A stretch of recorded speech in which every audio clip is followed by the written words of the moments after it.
Студент Ингушского политехнического колледжа имени Юсупа Арапиева сегодня участник конкурса чтецов. Магомед Галаев рассказывает о драматических событиях, происходивших на Северном Кавказе в период завоеваний среднеазиатского правителя Тимура Хромова. Роман-эпопея «Галгай» – уникальное повествование и чистый ингушский язык. Своеобразная сага, где уместилась героическая, в то же время романтическая часть истории кавказцев Алан. Для меня история ингушского народа многое значит, потому что каждый патриот своего народа должен знать свою историю и стремиться изучать ее. И именно роман «Эпопея Галгай» рассматривает всю историю, начиная с 1222 года, всю историю ингушского народа.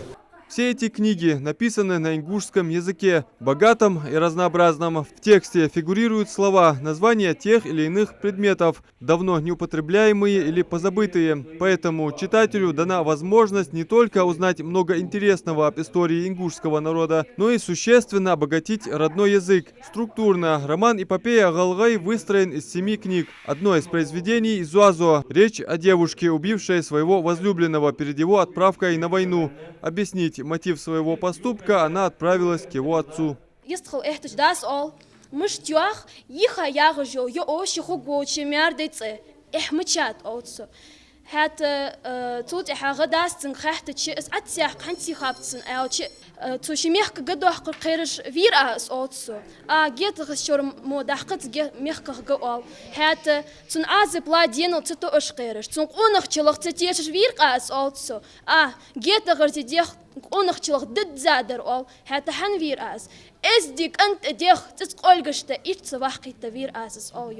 Автором романа «Эпопея» является поэт, писатель и общественно-политический деятель Исаак Кадзоев. Здесь ярко описывается быт, одежда и уклад жизни ингушей. Все герои очень живые и заставляют читателя сопереживать. В его произведениях нашлось место и тонкому юмору. Чтецов будут оценивать по баллам. В жюри сидят журналисты, представители НИИ и историки. Участников конкурса будут оценивать по нескольким критериям. Главное – это умение интерпретировать, доносить содержание слова и правильного толкования слова.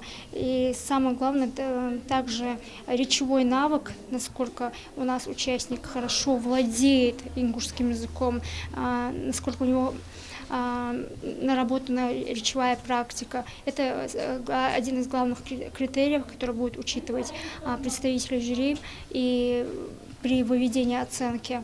На задание дается 5 минут, больше 5 минут. Это тоже зависит от выступления участника, от выбранного фрагмента. Это отборочный этап в финальную часть конкурса. Участников, то есть чтецов, более 20 человек. Все они учащиеся различных образовательных учреждений республики. Площадкой для проведения конкурса послужил колледж сервиса и быта, так как учреждение является автором проекта «Галат», известного активной пропагандой ингушского языка среди населения. Адам Мережков, Адам Далаков, Новости 24.